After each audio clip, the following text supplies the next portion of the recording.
Welcome to the Dynasty Dugout Show, a podcast covering all things minor league baseball. Get a front row seat to the action with everything you need to know about the future stars of Major League Baseball. And now, here's your host, Chris Clegg.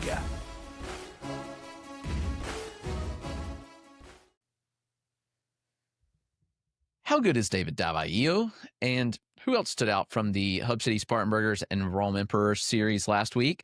Well, we're here to break it all down.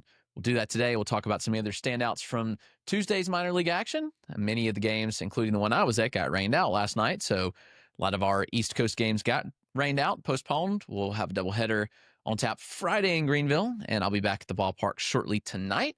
But we do want to break down everything. I want to talk a little bit about the live looks I had last week, kind of wrap that up, close out that part of my looks, and we'll start a fresh week. But as usual, the show is brought to you by Connect Roasters. That's Ian Happ's coffee company.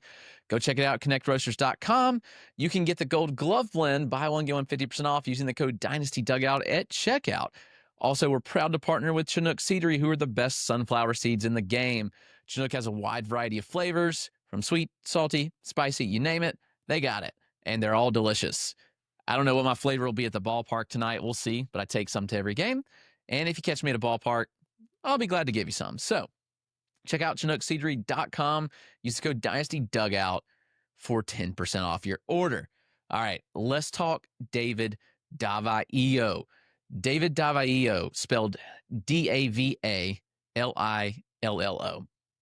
This might be the best pitching prospect not talked about in baseball.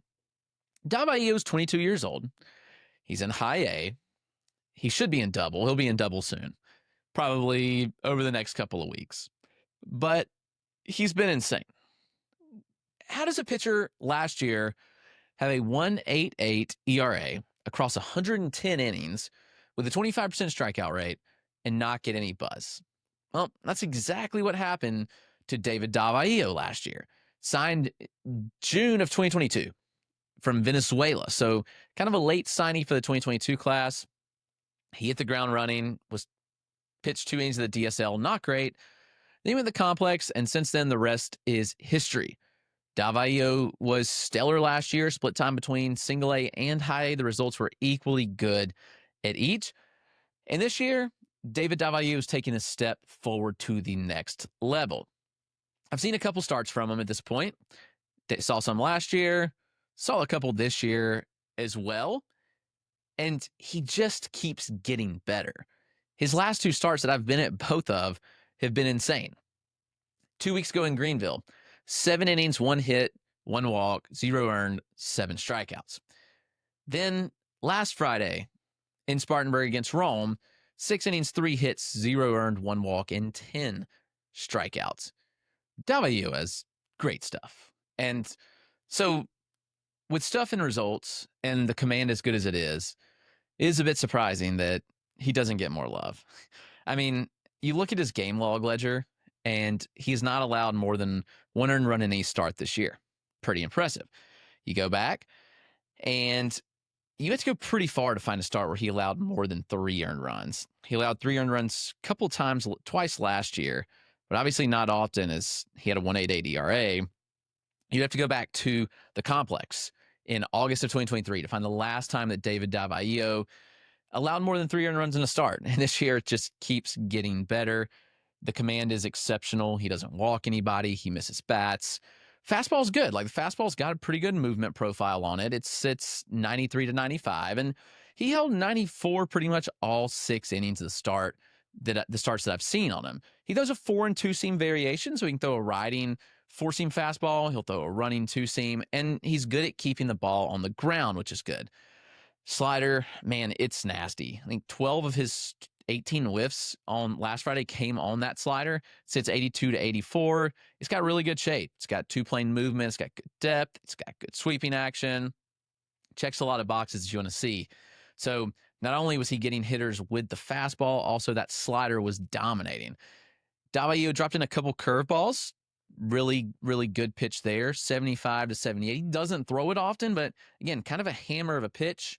And there was a nasty split finger fastball as well. It was like 82 to 84, mostly thrown to lefties, but that movement profile pretty intriguing there as far as what he throws and the fact that he can miss bats in a lot of different ways. But when you look, everything kind of lines up. The command is exceptional. It's backed by a 187 FIP, which is just stupid, and a 203 xFIP. It's crazy. He is missing bats. He's keeping the ball on the ground. It's a 58% ground ball rate right now. That's awesome to see. So when he's not missing bats, Davalillo is keeping the ball on the ground. He's pounding the zone, good first pitch strike rates, good swinging strike rates, good called strikes. So he's checking every box that you want to see. David Davalillo, he looks like a dude. And I think that there's reason to fully buy in at this point. The Rangers are pretty good pitch depth-wise. They have developed a lot of guys that weren't very hyped. And this is the next one. David Davalillo, Davalillo. That's a right-handed pitcher with the Rangers org. See him in AA probably next week. He's good. Is there anybody else that stood out? Well, right now, there's not a lot of guys on this squad with Hub City or even Rome. Rome's lineup's not great. And who stands out there? Well, I still like Herick Hernandez a lot with Rome. Herick Hernandez is a lefty from Miami that they drafted last year. Hernandez has had an up and down year. He's had some good starts. He's had some questionable starts.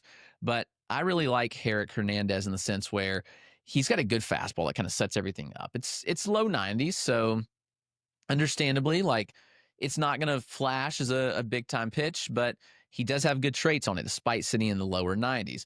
Slider's a really good offering as well. I like the slider a lot, and he'll mix in a curveball. Now, the command is inconsistent with Herick, so Hernandez can walk. He'll have starts where he walks a lot. He walked 10.7% of batters right now. That's a little bit concerning. And last week, he walked just one, and he struck out 10 in 6 innings of work. Returns this week, last night, and he walks 4 in 4 innings, 2 hits and 5 strikeouts. So the inconsistency is the biggest thing with Herick Hernandez because you look start to start, and there's some really good flashes. And we've saw the flashes like last week where he had 20 whiffs in the start in Spartanburg, and he showed some really, really good things. So Herick Hernandez is somebody to keep an eye on. He'll be 19.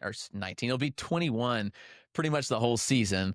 So if he was 19 and high, that'd be a different story. But 21 years old, Herick Hernandez, lefty in the Braves organization. Couple of bats to talk about. Dylan Dreiling of the Texas Rangers org. He was a product of Tennessee last year, part of that national championship team. And he's here in high A in Spartanburg. He just turned 22 in April. Second rounder, $1.3 million bonus. Dreiling's an interesting prospect. He's really, really solid in center field. And that's where I saw some knocks from him, that people kind of knocked the ability to play the field. But he's played center and left. I've seen him primarily in center this year, and he's good. I've seen some really good, reads, good jumps, tracking down balls in the gaps. Dreiling looks pretty interesting out there in the outfield, and there's good speed too. I think you have to note that Dreiling does have some speed. In Friday night's game last week, he blasted his 5th home run of the year.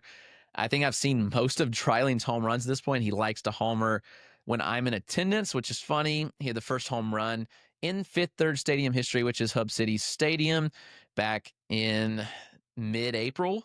They played their first home game, and he's hit quite a bit since. He homered against Greenville, and then he's had he had one in Greenville a couple weeks ago, and then last week he had 2, including the one on Friday night. So up to 5 home runs, 7 stolen bases. Dreiling, you look at the slash, and it's okay, it's not great right now. It's 219, 335, 364. But there are things to like in Dreiling's profile. The contact rates are absurd.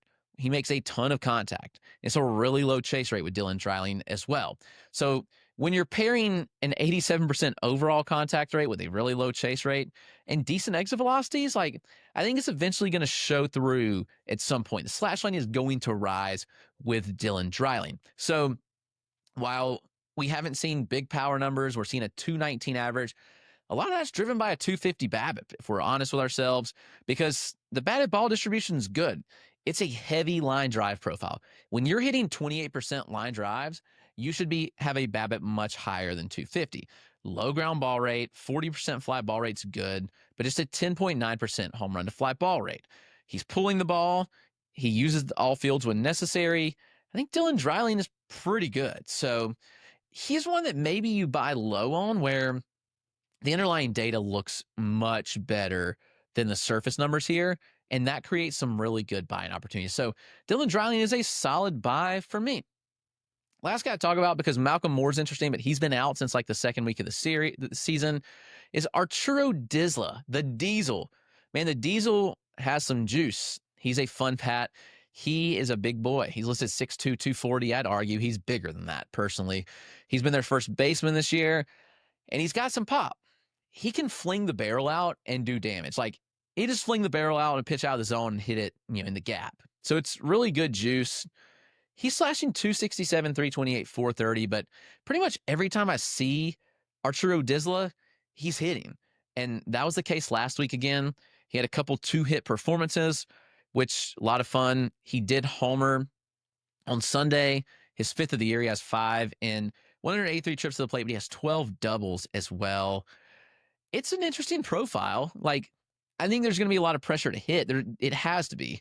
The contact skills are below average, but Arturo Disla certainly does have a little bit of juice. So I don't really think there's anybody to talk about from the Rom Emperors lineup, unfortunately. It's just not great right now. I think it'll get better in time as we see some of the Augusta hitters bump up, but right now, there's nobody I look at and say, yeah, this player is worthy to be talked about. And really, Hub City doesn't have a lot either at the moment outside of those guys that I mentioned. Anthony Gutierrez, Yason Morabel, Glader Figueroa, they're interesting, but they're very deep league prospects. If anybody, Anthony Gutierrez is one that I feel like could pop. Really good athlete, big frame, like 6'4", lanky, some projection. I feel like Gutierrez has the potential to pop off. We shall see, but aside from that, just the guys I mentioned. But it's going to wrap up this episode. I'll be back tomorrow, and I'll do a full minor league recap of everything you need to know. But thanks for tuning into the Live Look Show. Appreciate it, and I hope it was helpful for you.